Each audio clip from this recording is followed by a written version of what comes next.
yan si Josie ng MOP. Pasend Kung bet po. nyo, madam, Asan yung sobrang phone niya? worth it, promise. Hindi ko na sa'yo. Yung 60 nyo, Diyos ko, te. Promise, uulit kayo. Ayan mga bebe, ha? Ayan na. Ako ko to, oh. Okay, yes, may dark. Wait Ilan lang. na pants ni Madam, ano? Oh, charge nyo minor. Madam Miles, tatlo. Oo, Oo, tatlo na. 28.34 tsaka. Oh, tatlo na ang pants. Oh, mga Madam Charlotte, Salas 32. Ayun pala. Sa guest natin mga Madam 34 and 32, 28 na lang dito. Ha, sold out ang 30. Mine guest 28, mine guest 32. Ang 32 mga Madam, unti na lang din oh. And mine guest 34. For only 680 soft denim wide leg. Stretchable mga bebe ha.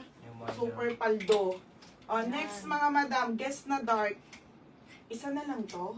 Ayun na yun. Okay, guess na dark, nag-iisa na lang. Yung pinakamalaking size daw. Ito po, Ayan. 34 last one. Mine guess. Madam Charlotte, paano ko ha? Pa-PM. Reynalyn, wait lang, may iba pa tayong guess. I thank you, Madam Ashi. Na-stretch po ba? Yes, stretchable ate, kaya Ang maganda ganda. ate. Tapos soft denim. Oh, ate ha, ito na. Dark po, last one. Ubos to kagabi. Hindi lang nag-PM yung ano nito, sayang dami nagmay nito. Isa na lang, oh. Kaso te 34. Stretchable po. Te, stretchable ha. 34. Tida siyo. Nag-iisa na lang po. Nag-iisa. Kasya Yes, mo to. dark. Pamain ako dito, nag-iisa. Nag-iisa, 680. Ito, madam ha, may packets po yan sa front. 2 packets, mga bebe. Tsaka po, sa likod, ayan ang logo. Tignan nyo, mga madam.